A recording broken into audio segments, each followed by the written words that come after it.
Zuzka, thank you so much for sharing this story because one, I have very similar experience. So, I had broken and dislocated ankle in 2012, and then a few years later, I developed hip bursitis. So I had really big inflammation in my hip, and then my both hips and lower back. So I know exactly when you were saying that you couldn't sleep at night. Yes, it's exactly with chronic pain when it's really in the worst stages. It's like you try to get comfortable on a cactus sofa. You're just like, oh, I'm gonna lay here. But actually, anything that you do is painful.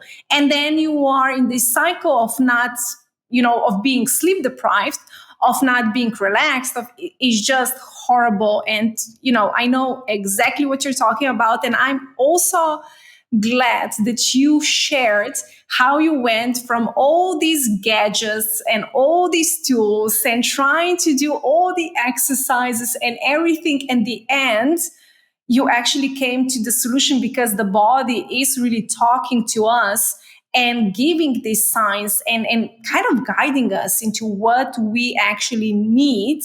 So thank you. I mean, I'm very happy for you, not that you were in pain, but that you also, realize how to get out of this.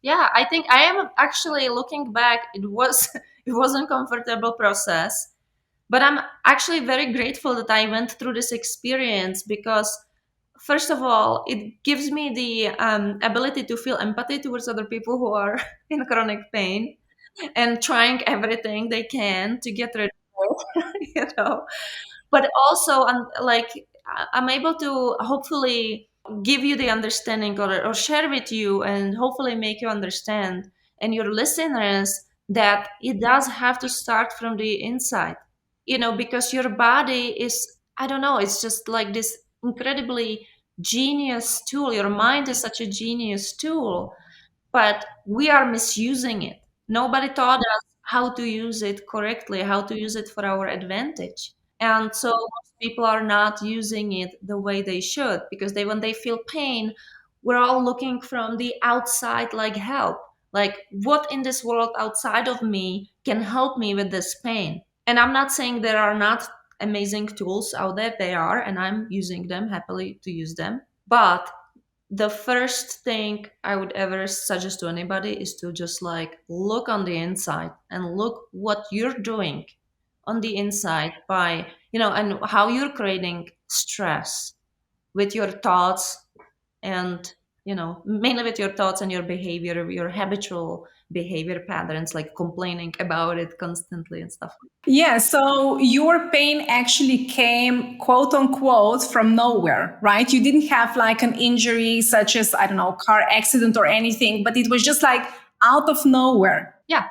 And the funny thing is, like pain, it's actually the scientific thing about pain is that the pain itself has nothing to do with the location of the pain.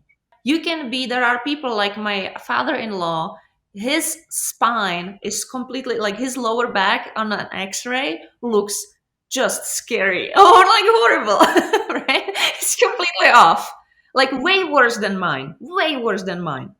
And he's got no pain.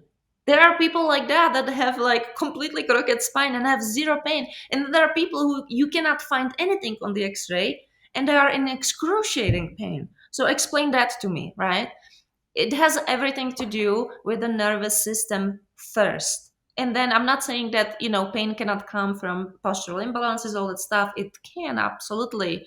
But again, if you're fighting against it, if your nervous system is in that sympathetic mode and it's like just trying to survive, if you're in that survival mode, if you're in chronic stress, it's going to be very, very difficult for you to get well and get rid of the pain. Yeah, and it's so easy to look on the outside for solutions because this is also how we've been raised. I mean, our parents, medical system, society, whenever something was wrong with your body, you went to the doctor, you went to someone else who would tell you what you need to take, different kind of pills or doing different kind of exercises. So it's very easy for us to slide down this slide, right? And it's just like, oh, I'm going to be looking for the solution outside because it's also easier than if you have to look on the inside and figure out what you have to change because we don't want to change because if we have to change our identity. And this is a challenging thing. This is a, yeah, the identity thing that you just like, yeah, that's exactly right. You have to actually change who you are, right? Because when you have a chronic pain for a while, right, you start to identify as someone who has this chronic pain. Oh, it starts showing up in your language when you're talking to other people. Oh, it's just me, I just have pain all the time. Oh, it's just who I am. Like you literally start to identify as someone who is like almost crippled because you have a lower back pain. That was me before. I was like, oh, I can't do that because I have this low. I mean, I did a lot. I was still exercising all that stuff because I did strongly believe, and do still strongly believe that pain shouldn't stop you from exercising. Because if it does, then you're not doing yourself any favor at all. It's going to get only worse, right? So if I stopped exercising, I do believe it would get worse, and I would definitely, So you still have to exercise and all that stuff. But the thing is that some people, when they identify with that situation, it's just a life circumstance. It's not you who you are. It's just your life circumstance. But if you identify with that, you become that, and that's the hard thing to overcome. So how was that for you in regards to identity change and what you were saying, what you were learning through RTT and when you were started doing other things? What was, if it's not too personal, what was the thing that you needed to change in regards of identity?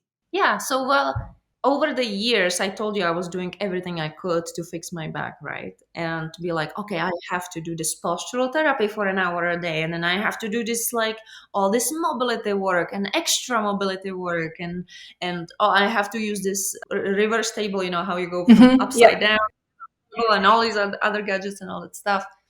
And then I was like, okay, so what, I started asking myself, what would be my life, or what would my life look like, or what would my day look like if I was already that person that feels comfortable in their body, that is free of pain? How would my day be like? How much more time would I have for other things than just like laying here on the ground trying to do this postural therapy thing for an hour, you know? And uh, how would I talk to other people? How would I talk about my body, and so I just started imagining myself as that person, and then I started implementing it as being that person throughout the day. One thing is like to imagine it in your visualization meditation, but then you have to also bring it into your everyday life. That's the whole purpose of it, right? So I was slowly starting to change, and I would and it was really hard for me actually to let go of those habits. It was like, okay, really, I'm not gonna do my postural therapy today. Like, what's gonna happen to me if I don't? And but I let go of it. I was like, well, if I am deciding to be a person that doesn't need this, really, that I'm trusting my mind, that my mind is gonna do the job, then let's see how it goes. I can always go back to it if I really need to. So I started to ease up on that work. I would still do mobility work because I still feel like it's important, but only as a person that is doing it for prevention, as a person who feels good and just wants to be really have a really good mobility, and that's it. And of course, I got better from it. And I don't have to do all of this extra work anymore on my back. All I have to do is to really just calm down, maybe do my hypnotherapy, do my meditation. I do my meditation every day. I can do visualization, and I have all types of visualizations that I use for that. But that's all I have to do. I don't have to do and then just the classic mobility stuff that I do every day anyways for my workouts and for my just overall well-being. But that's it.